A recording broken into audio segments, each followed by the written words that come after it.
Hey everybody, it's Karyn Bryant for MMA H.E.A.T. I'm talking with Chris Weidman, former UFC champ, a man on a mission to get his title back, but today already highly successful.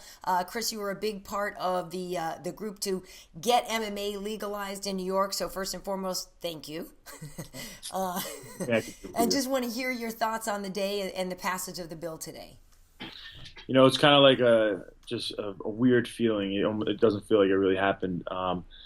But it did. So it's a great day. It's been a long time coming. I mean, if I reflect back on my career, I've been fighting now since 2009 for 7 years, and always kind of been trying to get this bill legalized, especially in the last couple of years with the UFC, going out to Albany and different places.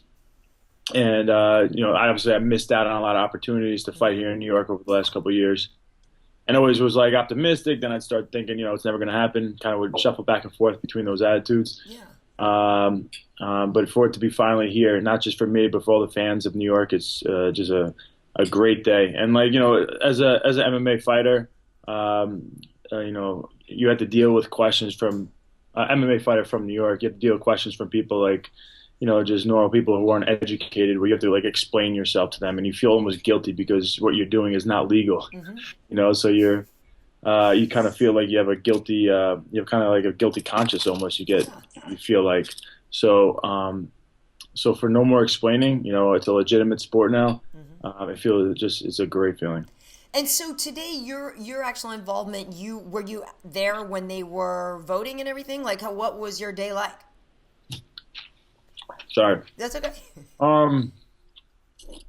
No. So I started watching the live stream before I was going to go work out. Okay. I couldn't believe how long it took because I actually had when the bill actually passed, I already started my workout. Yeah. And then we found out, you can see on my Instagram, we posted up a video when I was at Matt Serra's academy, and we all were shocked to hear, so we celebrated a little bit. But yeah, no, I was listening, and I was kind of just keeping my fingers crossed, hoping it finally went through. Yeah. So here's the thing, before we had always heard that it was the culinary union that had a beef with something that was with the Fertittas in Vegas, and so there was one guy, one crooked person that was supporting them. Is that really, the storyline that do you believe that really was the hiccup for all these years, and the fact that once that guy was removed, everything was able to pass? Yeah, no, without a doubt, it's a big part of it. And Shelly Silver was, I think, the biggest guy to hold us back because he was the head of the assembly, so he wouldn't allow the vote on the floor. Right. And it is there's no speculation. It's a fact that the culinary union in Vegas, Lawrence Epstein just said on the conference call that other than the UFC, publicly UFC put money into help get this sport legalized in New York and help educate and lobby for it to happen. The only other group that publicly donated and put money into, I guess, going the other way is a Las Vegas group in a culinary union. So there's no question that the culinary union people were putting money into keeping it out of New York, which is sad to see, and you can kind of see it today more clear than any other time. I would hear these people make these outrageous comments kind of behind closed doors where, the gay porn thing and, just the domestic abuse thing. But listen, there were some crazy things they really said. And you could tell that they were digging very, very, very deep and making themselves look really stupid in the process and saying really ignorant things where no one could really take them serious. They would just embarrass themselves. And obviously they were digging real deep, and you got to think that someone's texting them like, "Come on, keep fighting." Right. Well, because you bring this up. It's over the years. So they're saying that not only you, the fighters, are wife beaters and lawbreakers and abusers, right? But that all the fans are basically thugs and that was the fear. They didn't want it there because all these sorts of people would suddenly be in the building. I mean, what was the I don't understand the thought process there. They were going with, on the debate today, I guess they were going more into that, and they're going to concussions. But, as far as the domestic abuse thing, no matter what type of job you have, there's certain bad apples within that job that are you could possibly label the whole group as that, but it's not a very smart way about going about things. So you can't generalize off of one or two people, whether it's a sport or it's a normal everyday job. So, Yeah, and the big thing that was always kind of the holdback, which these people would say, even though I always believed it was a culinary union, kind of just trying to keep get their way out here in New York. Um, the big thing was that they wanted to. They were saying that it was just too brutal of a sport. Right. But what people didn't realize that amateur MMA was already going on here, which is pretty much the same rules as pro mixed martial arts. Besides, there's no regulation, there's no drug testing, there's no blood testing. Right. There's no, concussion stuff. There's no protocol after the fight is over. So if you get knocked out, there's no insurance to take care of you. So it's very unsafe what's already going on in New York. So that's already legal here. And so for them to make it their, what they're leaning on is that it's too brutal of a sport. It's already happening here in even a worse. In a worse way. Right now it's going to be regulated. You guys will be more protected. Exactly. People will be getting paid. People will be getting, regulated so that, you get screened, obviously, with drug testing and blood testing and all the other things to make sure we're safe. And not to mention, too, besides that, which is, really a ridiculous reason to hold back from it, when you think about, and I don't care what side of the aisle you are on politically, you have to recognize that jobs are going to be created, that revenue is going to be brought into the city. We all know, I've been to things at MSG, like we know it's a big deal and people make money off it regardless of what the event is, be it a George Michael concert or whatever, or, that's who I saw. I just am dating myself here. I think I saw him way back in the day, but I've been there for fights, concerts, everything. It makes money. What's the problem? Yeah, no, there's no question about the economic impact it can make. But it's funny. I was just thinking back to the debate today. I don't know did you see the debate? I didn't get to see it. I mean, I followed it on Twitter a little bit, and I heard that there was one woman in particular who was just crazy.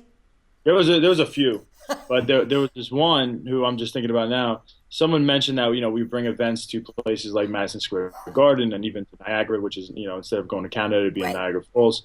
And this one was like, people don't want to go to Niagara Falls for anything other than the falls, like Niagara Falls. Okay. And people don't want to go to Madison Square Garden unless it's team sports. Now, you're not going there for these other sports. I don't know. I'm like, what are you talking about? How are you going to tell us how we want to be entertained? Right. These people were just reaching deep and made no sense. That doesn't make any sense. There was one or two people that, if they stuck to the whole concussion thing and just are worried about, people's safety, it made sense. But when these people start, running into these weird directions just to try to grasp it's just kind of sad. Right. Yeah. So the question, of course, then becomes, Chris, because I had heard, there was a rumored hold date for November for a show there. I know, initially the idea was to have John and DC fight in New York. I know that the April date was something that they'd held on to before and it didn't happen. So the idea now is maybe November. If that happens, obviously I know you have a big fight coming up in June, but are there guarantees? Like, did with all the FaceTime you put in, do you get a guarantee on that show? I do. I mean, Lorenzo actually did pretty much guaranteed on the. Nice. I think he did guaranteed on the phone call and the conference call. It was one of the reporters kind of just put him on the spot. And was like, "You guarantee Chris?" And he said, well, "Yeah." How could you not? I want to make sure Chris is happy. Yeah. But there's no question. There's no question. I'll be on there. It's just a matter of I want to be there with the belt and defending my belt. So that's my goal. So in your eyes, would that be the trilogy fight then with Luke, or would you rather fight somebody else if you get past him at 199? Whatever people want to see. If this next fight's exciting and people can't wait to see a third fight, then that's the fight the UFC is going to make. It really comes down to what the UFC is going to want to do, and it's based on what the fans want to see. Right. And I imagine, we think about Frankie, we think about a lot of you guys who have really been hustling and trying. I mean, Rashad is originally from Niagara when you talk about some of these other places. So I know John Jones from up Syracuse, right? So there's a lot of you guys who really could not only put on a great show, but just like for you to have that kind of a home game is really something special. It's going to be a dream come true for all of our us like New York fighters. We've had to start off in Jersey or Pennsylvania and different places on our ways up, and for us to be able to fight here in New York is going to be just an amazing feeling. And you got to also feel bad for guys like Matt Serra who had amazing careers, right? And now at the tail end of the career they retire, and now they're not going to be able to be on the card, unless hopefully they could do kind of like a a drug test free. Totally. So no drug testing for Master class, no drug test. Yeah, look the other way. Bring Matt Hughes and Matt and have them go at it. Oh my God. I want Matt to be out there, but he's happy with where he's at in life, and he's very happy to be a coach. So he's happy to be there in our corner. Nice. Well, and I can recognize what that feels like. I'm a big, I'm from Boston, and when the UFC had a show back in Boston a few years back, I guess it was when Chael and Shogun were fighting, and I walked out onto the parquet, it was for open workouts, and there is that feeling, like if it's a place that is dear to your heart, and I'm not even, I'm not an active participant in the sport, but for me to just walk out onto the floor of the Garden, I was like, oh my God, it meant a lot. Like I can only imagine how much more emotional it would be for you guys, to be hear your name announced in the Garden and walk out there. That's insanity. I grew up, I honestly didn't go to Madison Square Garden too much growing up. I just didn't have the money to buy things, but I would definitely take the train. So I lived right on the railroad, right on the train tracks on Long Island Railroad. So I would walk to the train and just, I'd try to escape from paying at all. Mm-hmm. I'd run away from the guys trying to take our money. Right. On the conductors, I think they're called, right? That guy, yeah. That's what they call it. But anyway, and then I just go back and forth, and we just go to Madison Square Garden, hang out, and hang out in the city, whatever. Yeah. But it was just the thought and the vision of all my friends, fans, family being able to take the Long Island Railroad right to Penn Station, walk upstairs to Madison Square Garden. There's drinking on the train. They go to all have a good time. They don't have to worry about flying to Las Vegas. My fights and spending all this money in hotels and flights. So it would be a dream come true for everybody. Yeah, and it's right around the corner from Henzo's gym, too. Oh, yeah. It's literally 2 blocks away. Right, so. Right. Nice. Now, I want to bring up one thing. I feel like it was a lot of people's favorite moment, and it was the snap moment from the Unstoppable presser when you said DC was no longer your friend, right? You said something like, you told Luke to stop reading the notes from DC. You said DC was out, and you high-fived John, and I was like, oh, damn. But you guys got really fired up.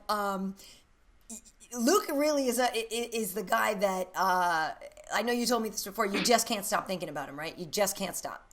Yeah, I mean, before my last fight, it was another fight, and I was excited I wanted to go out there and beat him, obviously. Right. This time, it has evolved to a whole nother animal, this is way bigger than my Anderson Silva fights at this point, and I put myself. This is a do or die situation for me. I have to go out there and get my belt back, and that just makes me train that much harder, and I'm just going to be so prepared to go out there and do what I believe I could do.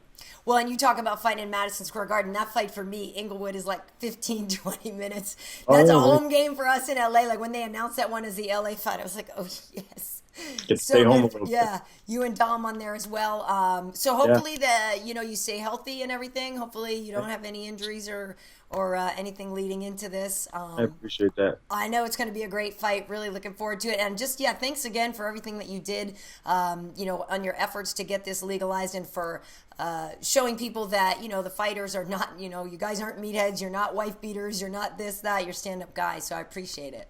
Oh, thank you. I appreciate it. All right, Chris. Well, we will see you soon. Thanks. Have a great evening. See you soon. Take care.